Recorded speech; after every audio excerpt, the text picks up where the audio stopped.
Let me guide you through the proper steps to fully experience Louis XIII, which is a tasting like no other. Let's first look at the color and this very dark golden yellow, fiery mahogany color. You can also have a look by swirling around your glass a little bit like that at the tiers, you know, those legs that we can see on the side, on the walls of the glass. Those legs are very thick. This is what we call the viscosity of the cognac.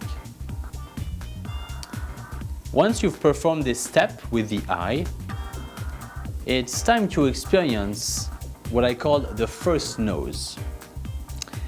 This is what I like to describe as the seduction phase. And here is how it works. The first nose, you want to start from a distance. Very, very slowly bring up your glass until you reach the point where you're actually going to feel those first very delicate aromas.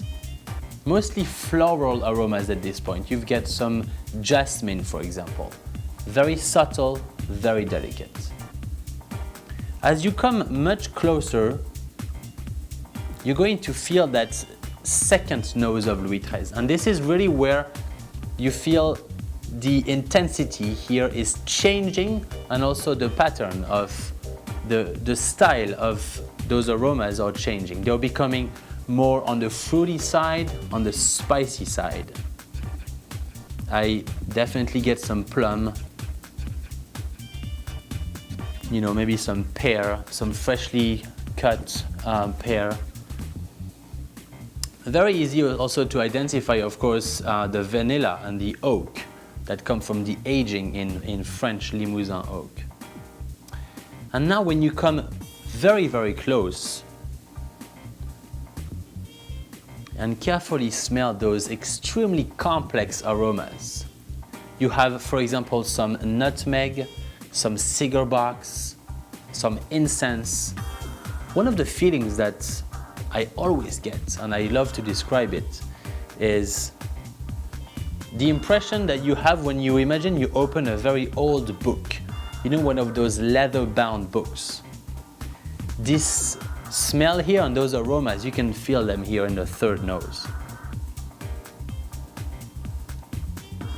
Once you've enjoyed the extremely wide aromatic palette that you can feel on the nose, I think you're ready to actually taste Louis XIII.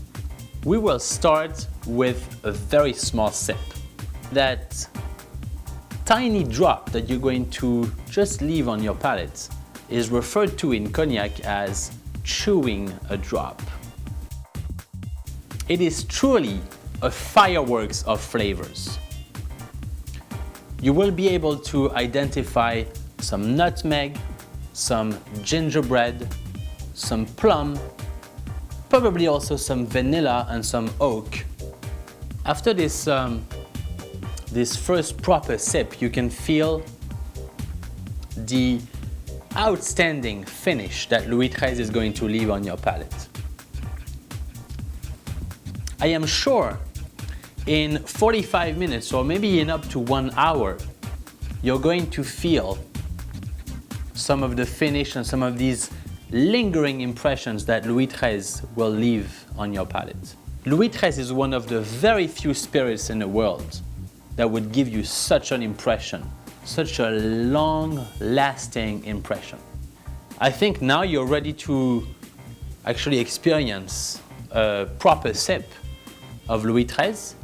But before that, I would like to raise my glass and thank you for enjoying this Louis XIII moment. Santé!